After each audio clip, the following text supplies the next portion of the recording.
Hello everyone, welcome to our educational channel. This is me, Donna Vardhan, and I'm going to teach you history on this very channel, so stay tuned. So today we will be targeting an exam that is BSSC. Alright, so what is the meaning of BSSC? Basically, what is the full form of BSSC? That is Bihar Staff Selection Commission. So if you don't know anything about BSSC, you don't have to worry at all. अगर आपको नहीं पता है BSSC का क्या मतलब होता है, कैसे एग्जाम देते हैं, इसका क्राइटेरिया क्या है, you don't have to worry about anything. Do check out other videos that are available on our very channel.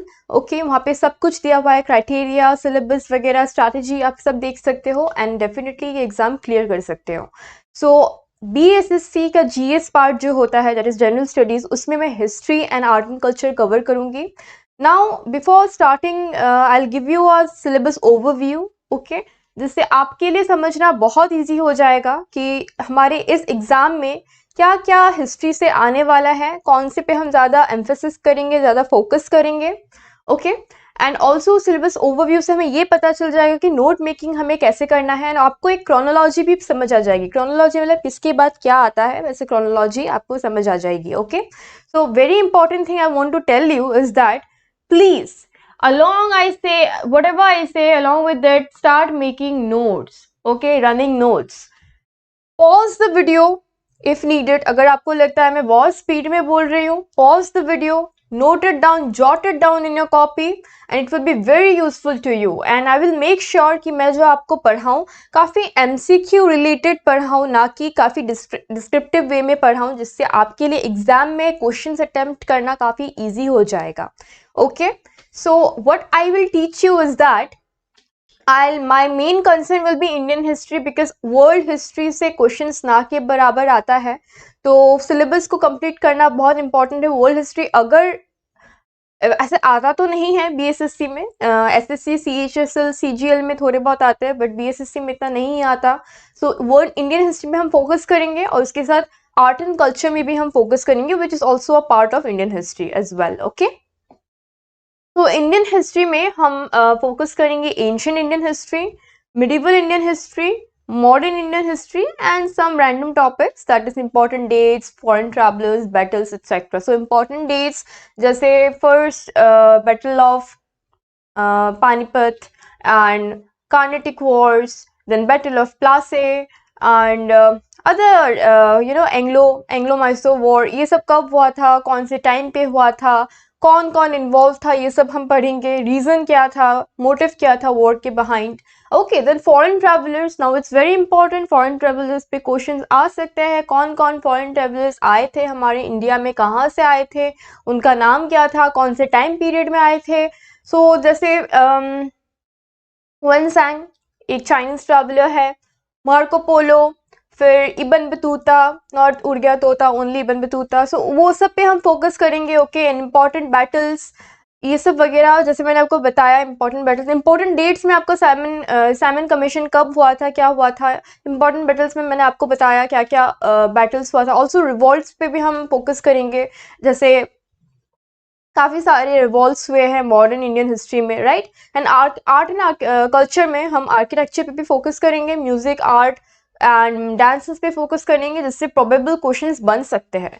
So before starting I would like to request one thing to all of you, that if you like our content, okay, if you think our content is very useful and आपके काम पे आ रहा है, then please consider giving us a like. Okay, please like our video and comment down आपको क्या समझ नहीं आया. I will make sure कि मैं personally आके आपको समझाऊँ comment पे. Okay, so it's very important कि आप comment करें. Also subscribe our channel because this channel is going to be very useful for you, and also press the bell icon, because जब भी मैं या बाकी जो एडुकेटर्स है, जो फैकल्टी मेम्बर्स है, वो अपलोड करे, आपको नोटिफिकेशन आ जाए. Okay, and also this I am going to start a series for BSSC, that is Bihar staff selection commission, and उसके लिए मैं हिस्ट्री अच्छे से कवर करवाऊंगी. तो प्लीज़ बेल आइकॉन ज़रूर दबाइएगा और ये प्लेलिस्ट सेव कर लीजिएगा. Okay, and as I told you, running notes बनाते रहिएगा. So let's start with overview of this whole syllabus of Indian history. Okay, so starting में इंडियन हिस्ट्री में मैं कवर कराऊंगी ancient Indian history. Now I will tell you one thing, for many of you, बहुतों के लिए ancient Indian history काफ़ी ज़्यादा difficult लगता है, उनको लगता है बहुत सारे किंग्स थे, बहुत सारा किंगडम एम्पायर था, it's very confusing. No, it's very easy. I will teach you everything chronologically. ऐसा नहीं होगा कि मैंने आपको कभी मगध पढ़ा दिया, उसके बाद जंप करके फिर इधर चली गई, आगे पीछे करके मैं नहीं करवाऊंगी। वेरी क्रोनोलॉजिकली मैं आपको सब समझाऊंगी। Okay, and I make sure कि आप नोट्स बनाएं और आपको बाकी रेफरेंस मटेरियल रेफर ना करना पड़े, बाकी सब बुक्स ना पढ़ना पड़े for at least for history and art and architecture, art and culture. मैं मेक श्योर करूँगी कि आपको ज़्यादा बाहर के मटेरियल्स पे और ज़्यादा डिपेंडेंट होना ना पड़े। ये यूट्यूब वीडियो आपके लिए काफ़ी हो। Okay, and also one more thing, अगर आप हमें लाइक दे, अच्छा खासा रिस्पॉन्स दे, ओके, हम ट्राई करेंगे कि आपके लिए PYQs भी सॉल्व कराएं, एक्स्ट्रा क्वेश्चन आंसर्स भी आपको सॉल्व करवाएं, जिससे आपका प्रैक्टिस भी हो जाएगा। All right, so let's go head. Ancient Indian history काफ़ी इजी है। ओके, काफ़ी इजी है। उससे भी आसान मिडीवल इंडियन हिस्ट्री है, क्योंकि वहाँ पे सिर्फ 2 ही मेन रूल हुआ करता था, एक सल्तनत, दिल्ली सल्तनत, और एक आ जाता है आपका Mughal empire. And modern Indian history उससे भी ज़्यादा आसान है। Okay, so history is very easy. Okay guys, एक मिसकंसेप्शन आप क्लियर कर लो जो अपने ब्रेन में आप लोगों ने, मैक्सिमम ऑफ यू जो ह्यूमैनिटीज़ बैकग्राउंड के नहीं है, जिसने आर्ट्स नहीं लिया है, उनके दिमाग में होता है कि हिस्ट्री बहुत रट्टा मारना पड़ता है, it's very difficult and we won't be able to understand. No, ऐसा कुछ नहीं है। I will make sure that history turns out to be very interesting for all of you. Okay, and जो भी मैं बोलूँ, जैसे मैं एक्सप्लेन करूँ, मेक श्योर कि आप उसको विजुलाइज करें, उसको एक इमेज के फॉर्म में अपने ब्रेन में उसको देखने की ट्राई करें। ओके, साथ ही साथ लेक्चर सुनने के साथ साथ, तो इससे क्या होगा, एक मूवी टाइप क्रिएट हो जाएगी और आपको रट्टा मारने की कोई ज़रूरत ही नहीं आएगी। और मैं आपको ऐसे ऐसे कुछ ट्रिक्स दूंगी जिससे डेट भी याद रखना आपके लिए बहुत आसान हो जाएगा। सो और जो बहुत बच्चे बोलते हैं हिस्ट्री बहुत टफ होता है, उस पर स्कोरिंग नहीं होता है, no, it is not at all like that, because why I tell you, history is very much static in nature. Okay, very much static in nature. What is the meaning of static? जैसा का तैसा, उसमें कुछ add नहीं होता है, जैसे international relation, polity, economy. Okay, day by day कुछ ना कुछ ऐड होते जाएगा। आपका सिलेबस आपने अगर एक बार पढ़ लिया है, वो आप इतना रखने से नहीं होगा, डेली करंट अफेयर्स से आपको ऐड ऑन करते रहना पड़ेगा सिलेबस में। बट हिस्ट्री एक ऐसा सब्जेक्ट है कि आपने एक बार पढ़ लिया तो पढ़ लिया, बस रिवीजन करो और साइड पे रख दो, दैट्स इट। उसमें एक्स्ट्रा कुछ है ही नहीं, it's very static, very static. एक बार पढ़ लिया तो पढ़ लिया, खत्म। Okay, so now ancient Indian history, let's come back to our topic, ancient Indian history. So start करूंगी मैं सोर्सेज से। Now I tell you why sources क्यों इंपॉर्टेंट है। सोर्सेस के बिना तो हिस्ट्री अधूरा है, especially ancient Indian history and medieval Indian history तो अधूरा है, एंड कोई भी हिस्ट्री अधूरा है। Why it is like that, क्योंकि अगर सोर्सेस ही नहीं होगा, कोई प्रूफ नहीं होगा, अगर हमें पता ही नहीं है, कोई एविडेंस नहीं है बेसिकली, तो हम प्रूफ कैसे करेंगे कि ये हुआ था, प्रोबेबली हुआ होगा, शायद हुआ होगा, मे बी हुआ होगा में तो हम नहीं कर सकते, नहीं पढ़ सकते। वो फिर माइथोलॉजी के पार्ट में आ जाता है, या तो कंस्पिरेसी थ्योरीज के अंडर आ जाता है। तो हम यहाँ पे कंस्पिरेसी थ्योरीज तो पढ़ने डेफिनेटली नहीं आए हैं। तो sources are very important. Sources में 2 टाइप के सोर्सेज होते हैं, ब्रीफली मैं बता देती हूँ। एक है लिटरेरी सोर्सेज, एक है आर्कियोलॉजिकल सोर्सेज। सो वो सब हम पढ़ेंगे। फिर आता है pre historic period.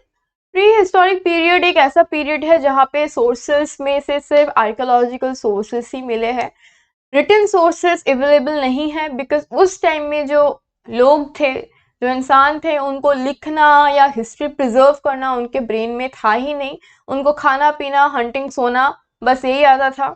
Okay, so archaeological sources के बेस पे हम हिस्ट्री के बारे में जान सकते हैं। Then comes proto historic period, जहाँ पे आर्कियोलॉजिकल हिस्ट्री के साथ, आर्कियोलॉजिकल एविडेंसेस के साथ साथ, सोर्सेस के साथ साथ हमें लिटरेरी सोर्सेस भी मिलती है, that is written evidence. Okay, मतलब लिखा हुआ जो है, सपोज ये एक पेपर है, लेट्स एग्जाम्पल पकड़ लो, ये एक पेपर है, यहाँ पे उन्होंने लिख के रखा है और हम बाद में डिसिफर करते हैं क्या लिखा हुआ है क्या नहीं लिखा हुआ है, सो हम बाद में इसको पता कर सकते हैं, राइट।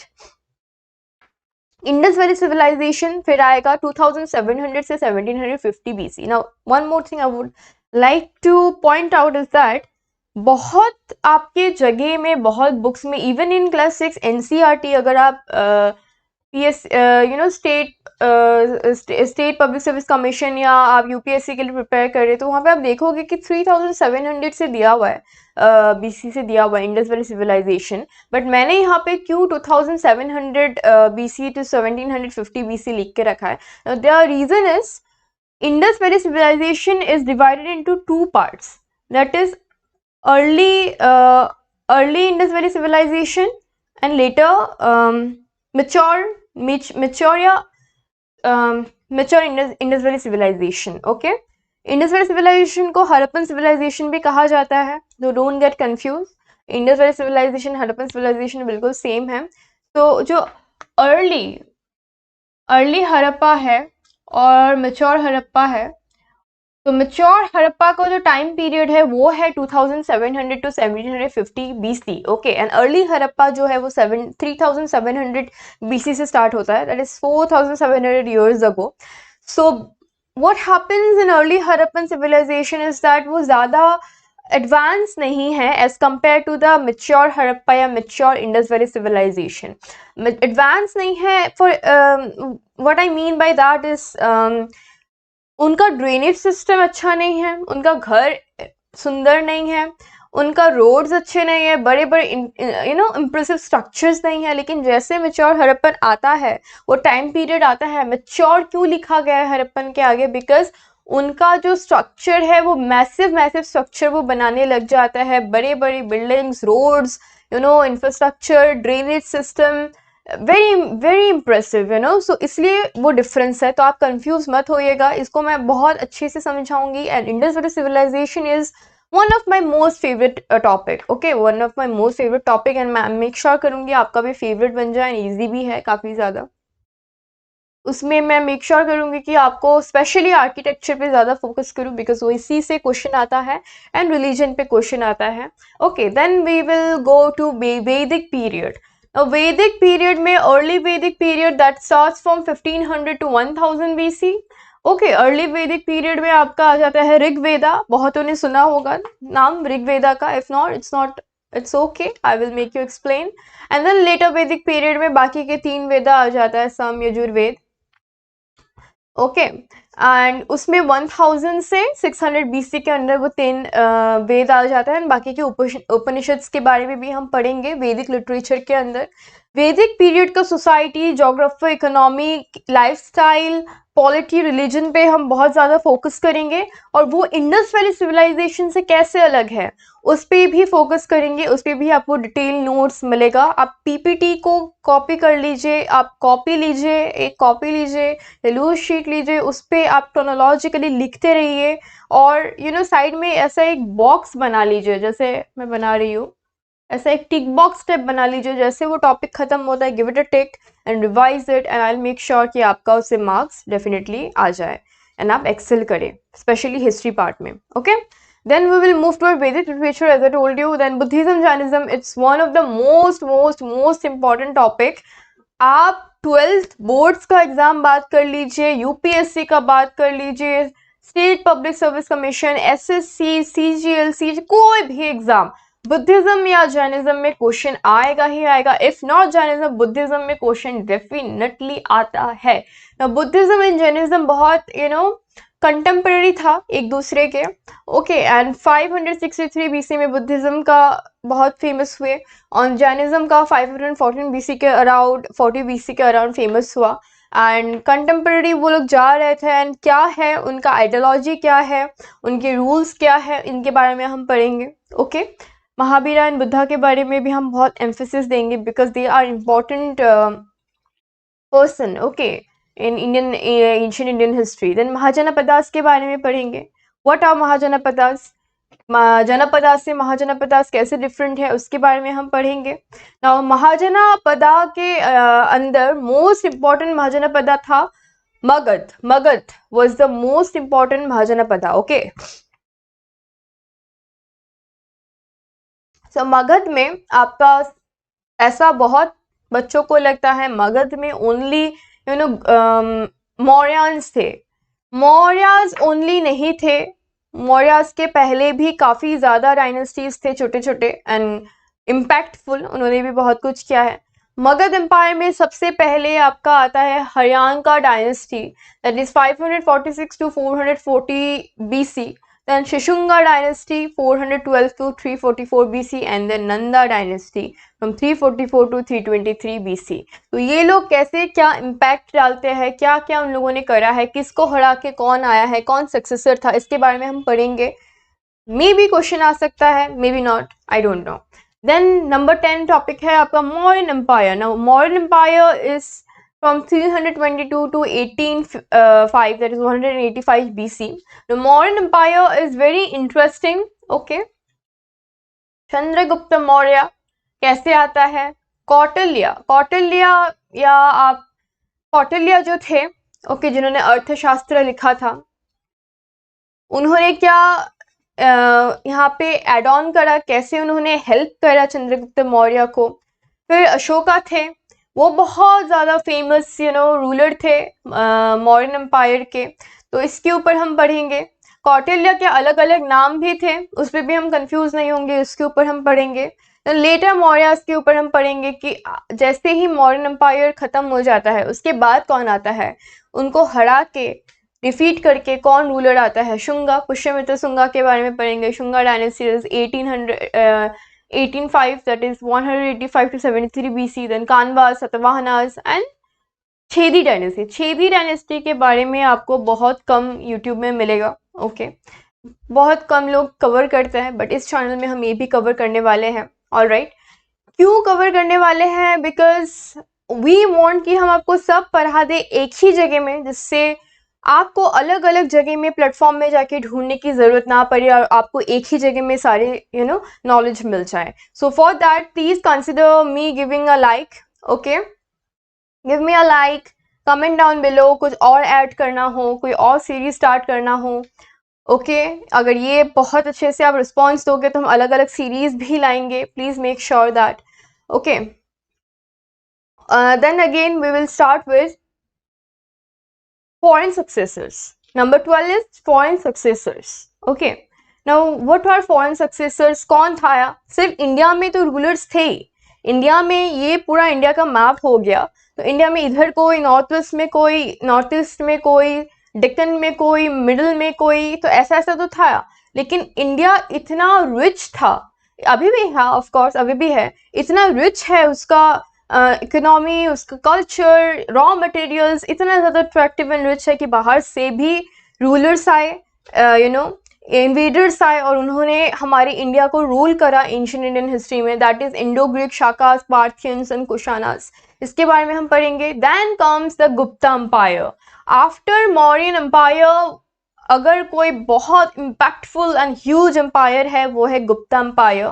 गुप्ता एम्पायर के 5 रूलर थे, ओके, चंद्रगुप्ता एंड देन स्कंद गुप्ता, कुमार गुप्ता, बहुत सारे रूलर्स थे, 5 थे। 319 to 540 AD तक उनका रूल चला, तो उसके बारे में हम पढ़ेंगे। एंड ऑल्सो गुप्ता एम्पायर को golden age of Indian history, ancient Indian history भी कहा जाता है। क्यों कहा जाता है? उनका इकोनॉमी कैसे उन्होंने बूस्ट करा था इकोनॉमी, सबके बारे में हम पढ़ेंगे। Alright, then comes post Gupta period, Pushyabhuti and Vardhana dynasty के बारे में पढ़ेंगे। वर्धना डायनेस्टी को ही पुष्यभूति कहा जाता है, उसमें आप कंफ्यूज मत होइएगा कि अगर आपको क्वेश्चन पुष्यभूति के ऊपर आया और मैंने आपको वर्धना डायनेस्टी के ऊपर अगर बोल रही हूँ तो आप कंफ्यूज मत होइए, दोनों सेम चीज़ है, पुष्यभूति वर्धना एक ही डायनेस्टी का 2 नाम है। Then Vakataka dynasty, Chalukya dynasty, Gangas dynasty and Pallava. Now one more thing, Gangas river का नाम नहीं ले रही हूँ मैं यहाँ पे, गंगा एक डायनेस्टी थी एंड गंगा डायनेस्टी वो डायनेस्टी थी जिन्होंने पूरी आपका है उड़ीसा में पुरी में उन्होंने जगन्नाथ टेम्पल वहाँ का उस डायनेस्टी के एक रूलर ने उसको बनवाया था। ऑलराइट, आप उस चीज़ को लेके बिल्कुल कंफ्यूज मत होइएगा, उसको भी मैं आपको डिटेल्स में पढ़ा दूंगी। देन कम संगम पीरियड। जब संगम पीरियड, संगम लिटरेचर जब कंपोज किया जा रहा था, तो संगम पीरियड में डेफिनेटली हम संगम लिटरेचर के ऊपर तो पढ़ेंगे, और ये मान्यता है माइथोलॉजिकली कि जब संगम लिटरेचर कंपोज किया जा रहा था, तो स्वर्ग से अप्सराएं आए थे, देवलोक के देव आए थे, देवियां आई थी और उन लोगों ने वहाँ पे पार्ट लिया था। तो संगम पीरियड में 3 मेन रूलर्स है, that is the Cheras, Cholas and Pandyas. Alright, so Chera, Chola, Pandyas के बारे में हम अच्छे से पढ़ेंगे। वो डेक्कन में रूल करते थे और क्या क्या उनका स्ट्रगल रहा वो पढ़ेंगे। देन ट्रिपर्टाइट स्ट्रगल के बारे में हम पढ़ेंगे। ओके, नाउ व्हाई ट्रिपर्टाइट स्ट्रगल, इसको ट्रिपर्टाइट स्ट्रगल क्यों कहा जाता है, व्हाई स्ट्रगल, स्ट्रगल वर्ड क्यों है, क्योंकि ये जो 3 रूल डायनेस्टीज थे, पालास, प्रतिहारस एंड राष्ट्रकूटास, उनका एक जगह पे फोकस था, दैट इज कन्नौज। उनको चाहिए था कि वो वहाँ पे फोकस करेंगे, वहाँ पे ही वो बार बार वही उनको कब्जा करना है, तीनों को एक ही जगह पे कब्जा करना है। तो कौन जीतता है, उनका क्या स्ट्रगल रहा, कौन किसके अगेंस्ट फाइट कर रहा है, कौन कौन इसके रूलर्स थे, हम उस पर आएंगे। Then comes medieval Indian history. As I told you, medieval Indian history काफ़ी आसान है as compare to ancient Indian history, but ancient Indian history भी आसान है।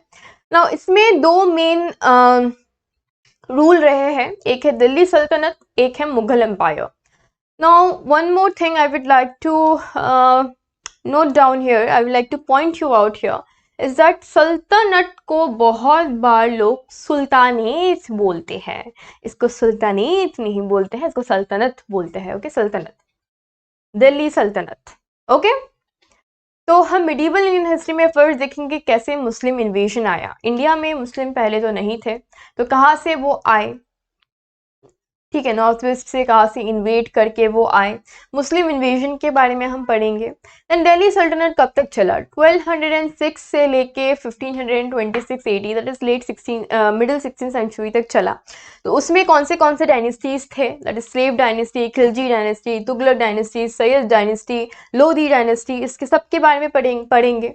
कौन किसको सक्सीड करके कौन आया, कौन राजा बना। एंड फर्स्ट हम ये एम्फेसिस करेंगे कि फर्स्ट जो डायनेस्टी थी दिल्ली सल्तनत की, वो स्लेव डायनेस्टी क्यों कहते थे, क्या वहाँ पे कोई रूलर नहीं था, ठीक है, क्यों उसको स्लेव डायनेस्टी कहा जाता था।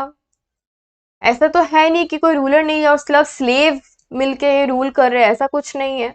तो उस पर हम एम्फेसिस करेंगे, कोई भी कंफ्यूजन रहने नहीं दूंगी मैं। खिलजी डायनेस्टी, ठीक है, खिलजी डायनेस्टी के ऊपर of course you all know whom I'm talking about, film भी बनी है, तो कमेंट डाउन किसके बारे में मैं बोल रही हूँ। तुगलक डायनेस्टी, सैयद लोधी, सबके बारे में। Then we will come to Sufi movement. Now Sufi movement is very interesting.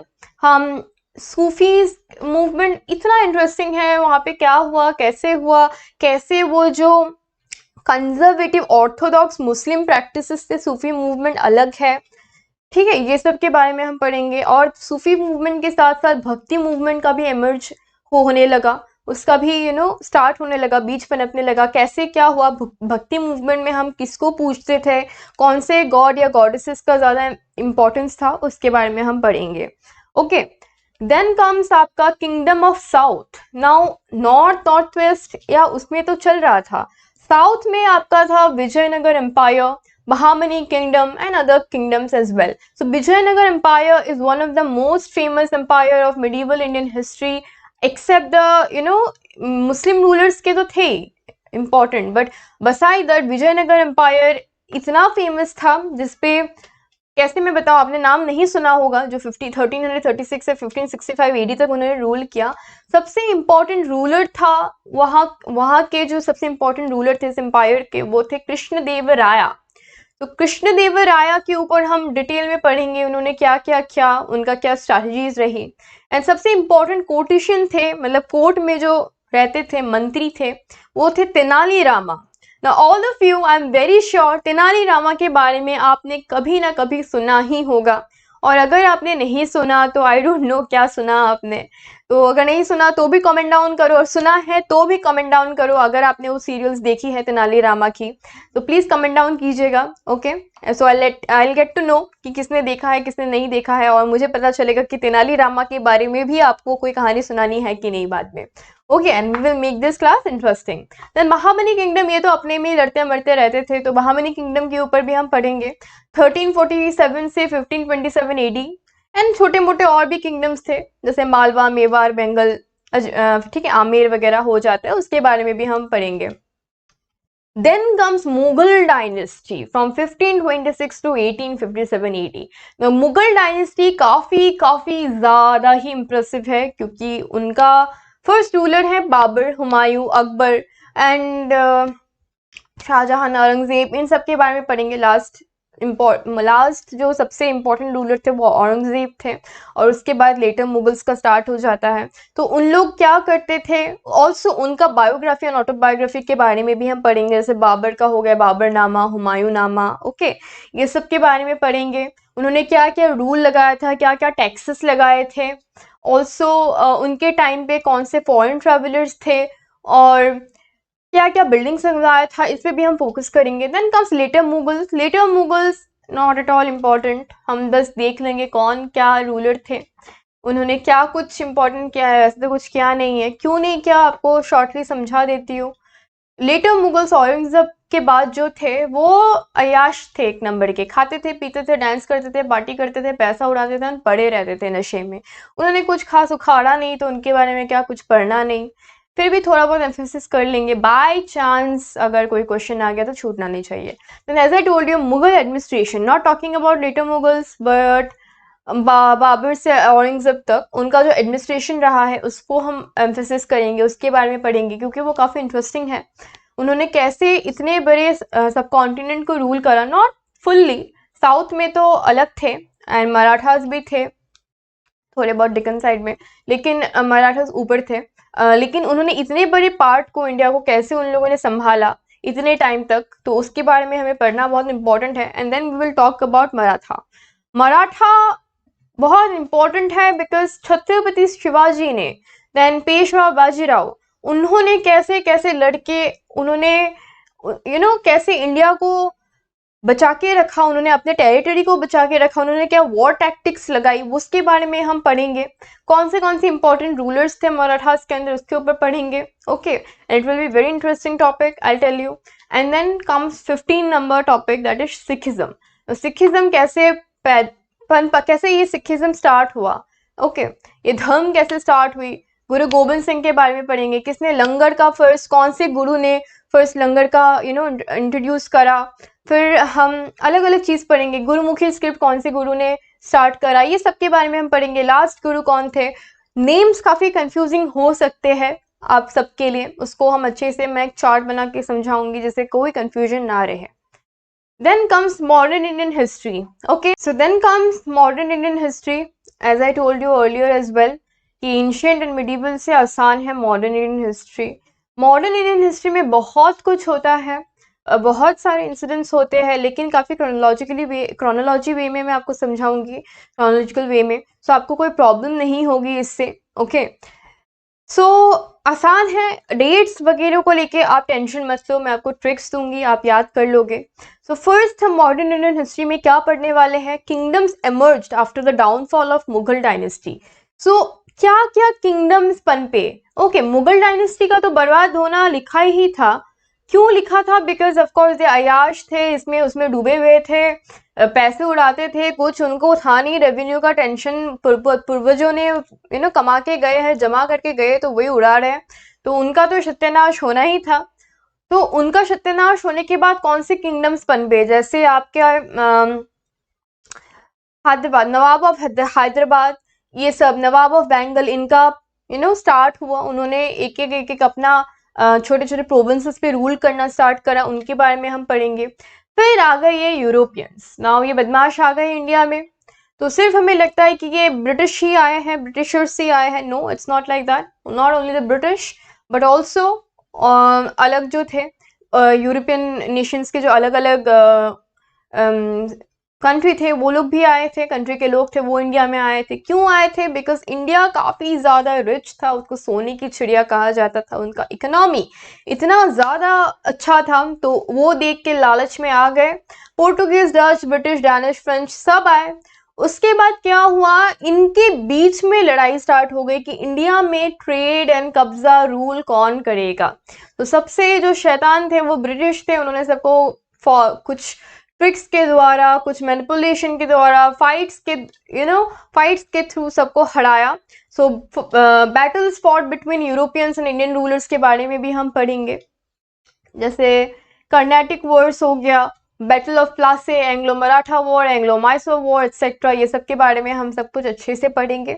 Okay, importance देकर अच्छे से, क्योंकि काफ़ी इंपॉर्टेंट है ये सब, कैसे कैसे यूरोपियन ने हमारे, बेसिकली यूरोपियन फर्स्ट तो ब्रिटिश एंड फ्रेंच के बीच में हमारी लड़ाई, हम इसके बारे में पढ़ेंगे। फिर ब्रिटिश और इंडियन रूलर्स के बीच में क्या लड़ाई होती है, हम इस पर भी फोकस करेंगे। Then comes economic policies of British government, इनकी स्टार्ट हो जाती है, गंदे गंदे उनका ट्रिक्स लगाना उनका स्टार्ट हो जाता है, वो पॉलिसीज इंप्लीमेंट करते हैं, taxation policy, drain of wealth etcetera, इन सब के बारे में हम फोकस करेंगे। Revolt of 1857, revolt of 1857 it's itself a very important topic in modern Indian history. Why? Because revolt of 1857 is the beginning of independence of India. Okay, independence India का जो fight है उसका ये स्टार्ट है, beginning है revolt of 1857, तो हम इस पे भी ध्यान देंगे। Then come socio religious reforms, that is Brahmo Samaj, Arya समाज, रामकृष्ण मिशन, विवेकानंद, देन आपके राम मोहन रॉय, इन सब के ऊपर हम पढ़ेंगे क्या क्या सोशियो रिलीजियस रिफॉर्म स्टार्ट हुए। ये ब्राह्मो समाज एंड ये जो समाज थे, जो इनका क्या एम्फेसिस रहा, क्या इंपॉर्टेंस रहा, इनका फाउंडर कौन है, इनका मोटिव क्या था, इंपॉर्टेंट लीडर्स जैसे विवेकानंद, राम मोहन रॉय, इन्होंने क्या क्या अपना कंट्रीब्यूशन करा, ये ओके मॉडर्न इंडियन हिस्ट्री में इसके बारे में पढ़ेंगे। देन मेजर पीजन रिवॉल्ट या major peasant movements, indigo revolts etcetera, इन सब के ऊपर पढ़ेंगे। मेजर पीजन रिवॉल्ट, पीजन का मतलब होता है फार्मर। ओके, फार्मर लोगों ने क्यों रिवॉल्ट करा, क्यों, क्या मूवमेंट चलाया, क्यों चलाया, हम इसके ऊपर भी फोकस करेंगे। नाउ इंडिगो रिवॉल्ट एक ऐसा रिवॉल्ट है जो कि फार्मर्स या पीजेंट्स के द्वारा किया गया था। शॉर्ट में बता देती हूँ क्यों किया गया था। Indigo is a cash crop और ब्रिटिशर्स ने फोर्स करा था हमारे इंडियन फार्मर्स को कि आप लोग उगाएंगे तो इंडिगो ही उगाएंगे। Indigo I tell you is a colour producing material. Okay, so वो बेच के सिर्फ कैश ही मिलता था फार्मर्स को, वो खुद कंज्यूम नहीं कर पाते थे और भूखे मर जाते थे, ऐसा नौबत आ गया था। और ऐसा भी नहीं है कि ब्रिटिशर्स उनको बहुत पैसा देते थे इंडिगो कल्टीवेशन के अगेंस्ट, नहीं, उनको पैसा भी बहुत कम मिलता था, तो मिलता ही नहीं था कभी कभी। तो इसके लिए रिवॉल्ट्स हुए थे। फिर मेजर ट्राइबल रिवॉल्ट्स, ट्राइबल लोगों ने भी क्या क्या रिवॉल्ट किए थे उसके ऊपर हम फोकस करेंगे। Then we will come to governor generals and viceroys, उसके ऊपर हम पढ़ेंगे कौन कौन गवर्नर जनरल्स एंड वाइसरॉयज थे। हम सब नहीं पढ़ने वाले, जो इंपॉर्टेंट है वही पढ़ाऊंगी। Okay, don't worry. Then Indian national movement, जिसके थ्रू इंडियन नेशनल कांग्रेस का स्टार्ट हुआ, उसका बर्थ हुआ। इंडियन नेशनल कांग्रेस आज क्या हालत में है और उस टाइम में क्या इंपॉर्टेंस था, उसके बारे में पढ़ेंगे। All right, so don't worry, it is itself a very interesting topic, very interesting topic. Then Swadeshi movement of 1905, Muslim League, Swadeshi movement क्या था उसके बारे में पढ़ेंगे। देन मुस्लिम लीग का कैसे स्टार्ट हुआ, कैसे बिगनिंग हुआ, कैसे वो जन्मे, ठीक है, 1906 में। Surat session of 1907, Ghadar party. Now Ghadar party of 1913, कैसे वो गदर फिल्म ऑफ सनी देओल से रिलेट करता है कि नहीं करता, उसके बारे में भी हम पढ़ेंगे। Now home rule of 1916, Lucknow session, Lucknow pact of 1916, August declaration, Rowlatt act of 1919, सबके बारे में पढ़ेंगे। रॉलेट एक्ट क्या था, रॉलेट एक्ट के अगेंस्ट कौन सा मूवमेंट चल रहा था, उसके बारे में पढ़ेंगे। एंड जलियनवाला बाग मैसेकर कैसे रॉलेट एक्ट से मिला हुआ है, लिंक्ड है, उसके बारे में हम समझेंगे। जलियनवाला बाग, आई होप सबको पता होगा कि कैसे कैसे मासूमों को बंद करके एक जगह में कैसे मार दिया गया, उसके बारे में हम पढ़ेंगे। And really it was a dark day, black day for our nation. Okay, देन हम पढ़ेंगे खिलाफत मूवमेंट। नाउ किसके खिलाफ क्या मूवमेंट चल रहा था उसके बारे में हम पढ़ेंगे। 1920, नाउ आप बोलेंगे, आप सबको दिमाग में आता होगा कि डेट्स कैसे याद रखे, खिलाफत मूवमेंट 1920 कैसे। 1920 खिलाफत मूवमेंट, 1920 फिल्म के बारे में सबको पता होगा, भूत का जो था, तो उसमें किसके खिलाफ हीरो एंड हीरोइन लड़ते थे, भूत के अगेंस्ट। तो 1920 खिलाफत मूवमेंट, खिलाफ, भूत के अगेंस्ट कौन लड़ रहे, हीरो हीरोइन लड़ रहे, खिलाफ Khilafat movement. Then again 1920 non cooperation movement, किसके against hero heroine non cooperate, क्या कॉपरेट करेंगे भूत के साथ कि हाँ भाई ले जाओ हमारी जान, नहीं ना, नॉन कॉपरेशन मूवमेंट चला रहे। कब हो रहा था? 1920 फिल्म के अंदर। तो नॉन कॉपरेशन मूवमेंट भी 1920 में होती है। तो अगर ऑप्शन आता है तो आप 1920 में क्लिक कर देंगे, नॉन कॉपरेशन मूवमेंट के ऊपर पे हम पढ़ेंगे। फिर चौड़ी चौड़ा मूवमेंट ऑफ 1922 कैसे हुआ, कौन लीडर था, किसकी वजह से स्टॉप करना पड़ा, Simon commission of 1927, Dandi march किसने लीड किया 1930, अगर पता है तो कमेंट डाउन करो। ओके, सिविल डिसोबीडियंस क्यों, किस लिए 1930 में हुआ, round table conference first second, इन सब के बारे में पढ़ेंगे। Gandhi in South Africa and in India, Gandhi ji ने साउथ अफ्रीका में कैसे क्या अपनी स्टडीज कंप्लीट करी, उन्होंने वहां पे क्या इम्पैक्ट डाला, क्यों उनकी स्टैचू साउथ अफ्रीका में अभी भी है, और इंडिया में उन्होंने कैसे कैसे लीड करा हमारे इंडिपेंडेंट मूवमेंट को, इंडिपेंडेंस मूवमेंट को, उसके बारे में हम पढ़ेंगे। एंड रिवोल्यूशनरी मूवमेंट्स जो जो हुए हैं उसके बारे में शॉर्ट शॉर्ट हम पढ़ेंगे। ओके, सब इंटरेस्टिंग है मॉडर्न इंडियन हिस्ट्री में। इसी के साथ मॉडर्न इंडियन हिस्ट्री आपकी खत्म हो जाएगी। उसके बाद जो बच जाएगा है वो है आपका art and culture. Art and culture it's itself a very interesting topic. Easy है, आसान है, बहुतों को ये टफ लग सकता है क्योंकि बहुतों के लिए नया है ये सब्जेक्ट, हम अपने स्कूल लाइफ में नहीं पढ़ते हैं, but it's okay, I will make it interesting as well. First हम पढ़ेंगे रिलीजन के ऊपर, कैसे हिंदुइज्म का जन्म हुआ, इस्लाम का क्या जन्म हुआ, कैसे ये यंगेस्ट रिलीजन है इस्लाम, क्रिश्चियनिटी, सिखिज्म, बुद्धिज्म, जैनिज्म, क्या डिफरेंस है, कौन लीडर्स है, कौन फाउंडर्स है, क्या इंपॉर्टेंस है, क्या टीचिंग्स देते हैं, सबके बारे में हम पढ़ेंगे। उसके साथ साथ आपको मैं ज़ोरोस्ट्रियनिज्म के बारे में पढ़ाऊंगी, ठीक है, जिनका उनका क्या मेन बुक है, जैसे हिंदुइज्म का गीता, भगवत गीता, ओके, इस्लाम का होली कुरान, क्रिश्चियनिटी का होली बाइबल। सो इन सब के बारे में हम पढ़ेंगे। ज़ोरोस्ट्रियनिज्म का आपका हो जाता है अवेस्ता। तो इन सब के ऊपर में हम पढ़ेंगे क्या कौन सा बुक है, सब कुछ आपको अभी नोट डाउन करने की जरूरत नहीं है, आप बस सिलेबस नोट डाउन कीजिए, बाद में आपको डिटेल में मैं सब पढ़ाऊंगी, तो आप टेंशन मत लीजिए। Okay, then comes languages. Languages के ऊपर हम अच्छे से फोकस करेंगे, जैसे Sanskrit, Pali, Hindi, south Indian languages, कैसे क्या स्टार्ट हुआ, कौन सा स्क्रिप्ट एंड लैंग्वेज में क्या डिफरेंस है।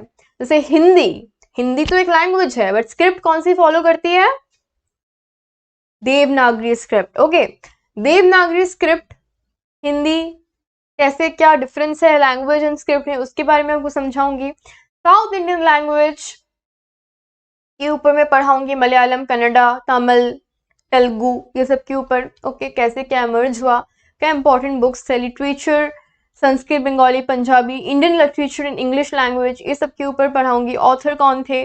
देन म्यूजिक के ऊपर पढ़ाऊंगी, classical, thumri, qawwali, kirtan. Also please comment down your favourite kirtan और qawwali. Okay, then 5 number topic है इंडियन क्लासिकल डांसेस, इसके ऊपर पढ़ेंगे, कैसे क्या कौन से क्लासिकल डांसेस हैं। ओके, क्या क्या इम्पोर्टेंस है इसकी, कौन से अभी कौन सा एकेडमी इसको वेरीफाई करती है, ठीक है, ये सब के बारे में पढ़ेंगे। Folk dances and tribal dances of India, इसका एक चार्ट बना के मैं आपको पढ़ाऊंगी जिससे याद करना आपके लिए इम्पोर्टेंट इजी हो जाए। Important gharanas, now what is the meaning of gharanas. घराना जैसे हो जाता है आपका लखनऊ घराना, ठुमरी जहाँ से कहाँ से कौन से घराना से स्टार्ट होते हैं, ये सब के बारे में। घराना इज लाइक जहाँ से पनपता है कोई फॉर्म ऑफ म्यूजिक, उसके बारे में हम पढ़ेंगे। इंपॉर्टेंट घराना के बारे में मोस्टली 5-6 होंगे, ज़्यादा टेंशन मत लो आप लोग।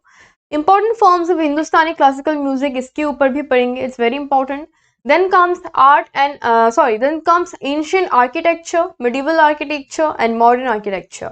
एंशियंट आर्किटेक्चर में Maurya and post modern architecture पे हम ज़्यादा एम्फेसिस करेंगे, because as I told you सबसे इम्पॉर्टेंट आर्किटेक्चर अगर सर्वाइव किया है और काफ़ी ज़्यादा फेमस है वो है मॉडर्न पीरियड का आर्किटेक्चर। पोस्ट मॉडर्न में भी है बट नॉट इतना नहीं है as much as modern empire के टाइम में जितना था। देन गुप्ता एम्पायर के बारे में, उनके आर्किटेक्चर के बारे में हम पढ़ेंगे, क्योंकि मैंने आपको कहा था गुप्ता एम्पायर के जो रूल टाइम है उसको golden age of ancient Indian history भी कहा जाता है। ओके, देन मिडिवल इंडिया में बेसिकली 2 मेन रूलर्स के रूल एम्पायर्स के बारे में पढ़ेंगे। एक है दिल्ली सल्तनत, उन्होंने क्या क्या बनाया, and Mughal dynasty, Mughal empire, उनके बारे में हम पढ़ेंगे, उन्होंने क्या क्या बनाया। बीवी की मकबरा, हुमायूं टॉम्ब, ताजमहल, एंड कुतुब मीनार कौन किस लिए कब बनाया, क्यों बनाया, किस लिए बनाया, ठीक है, सबके बारे में हम पढ़ेंगे, क्या मटेरियल से बनाया। And then modern architecture. Modern architecture हम 1950 के पहले के पढ़ेंगे। ओके 1950 के पहले के पढ़ेंगे। उससे बाद का करंट अफेयर में ज़्यादा आ जाता है तो उतना तो नहीं पढ़ना। अभी तो बहुत कुछ बना है, स्टैचू ऑफ यूनिटी, काफ़ी सारी ब्रिजेस बन रहे हैं। ओके तो ये सब के बारे में हम नहीं पढ़ने वाले। मॉडर्न आर्किटेक्चर में ब्रिटिश ने इतना कुछ खास कुछ किया नहीं है, तो वो सब पे हम थोड़ा बहुत फोकस करेंगे। And by all this things हमारा काफ़ी सिलेबस ख़त्म हो जाएगा। जैसे मॉडर्न आर्किटेक्चर ख़त्म, हमारा सिलेबस भी ख़त्म। एंड उसके बाद मैं क्वेश्चन आंसर्स समझाना आपको स्टार्ट कर दूंगी।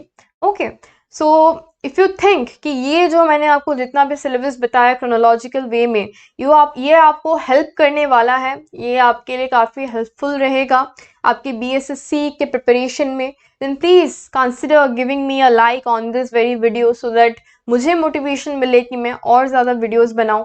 एंड आप शेयर कीजिए अपने दोस्तों के साथ। डोंट बी सेल्फिश, बिकॉज ये आपके लिए तो ऑफकोर्स बेनिफिशियल है, उनके लिए भी बेनिफिशियल होगा। Sharing is caring, right? And do subscribe our channel, it is free for you but it's really motivating for all of us, our team, our faculty members. Okay, so हमारे लिए काफ़ी motivating हो जाता है कि ठीक है और भी हमें मेहनत करना है आप बच्चों के लिए। All right, so and do comment down and press the bell icon. Okay, thank you so much. Have a nice time ahead. Thank you.